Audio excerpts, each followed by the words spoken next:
அண்மைச் செய்தி. புதுச்சேரியில் 9 வயது சிறுமி பாலியல் வன்கொடுமைக்கு ஆளாக்கப்பட்டு படுகொலை செய்யப்பட்ட வழக்கில் புதுச்சேரி போக்சோ நீதிமன்றத்தில் முத்தியால்பேட்டை போலீசார் குற்றப்பத்திரிகையை தாக்கல் செய்திருக்கின்றனர். இது தொடர்பான மேலும் விவரங்களை தருவதற்காக எமது செய்தியாளர் எழில்குமார் இணைப்பில் இருக்கிறார். எழில்குமார், வணக்கம். தற்பொழுது முத்தியால்பேட்டை போலீசார் குற்றப்பத்திரிகையை தாக்கல் செய்திருக்கிறனர். எத்தனை பக்கம் குற்றப்பத்திரங்கள்? இந்த வழக்கின் இறுதி தீர்ப்பு எப்பொழுது வழங்கப்படும் என்று எதிர்பார்க்கலாம்? கூடுதல் விவரங்கள். புதுச்சேரியில் 9 வயது சிறுமி பாலியல் வன்கொடுமைக்கு ஆளாக்கப்பட்டு படுகொலை செய்யப்பட்ட வழக்கில் தற்பொழுது 500 பக்க குற்றப்பத்திரிகையை புதுச்சேரி விரைவு போஸ்கோ நீதிமன்றத்தில் முத்தியால்பேட்டை போலீசார் தாக்கல் செய்துள்ளனர்.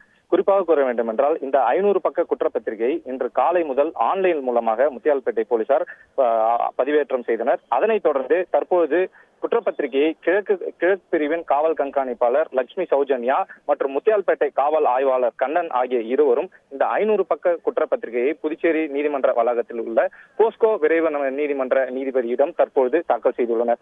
மேலும் இந்த வழக்கின் விசாரணையானது விரைவில் முடிவடைந்து இந்த கொலை குற்ற வழக்கில் தொடர்புடைய இரு குற்றவாளிகளுக்கும் விரைவில் தீர்ப்பு வழங்கப்படும் என எதிர்பார்க்கப்படுகிறது.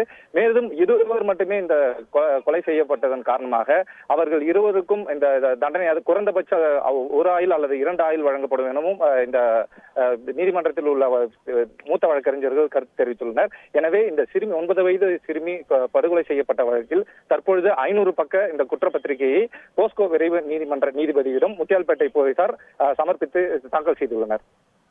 விரிவான தகவல்களுக்கு நன்றி எழில்குமார். செய்திகளை உடனுக்குடன் தெரிந்து கொள்ள உடனே சப்ஸ்கிரைப் பண்ணுங்க.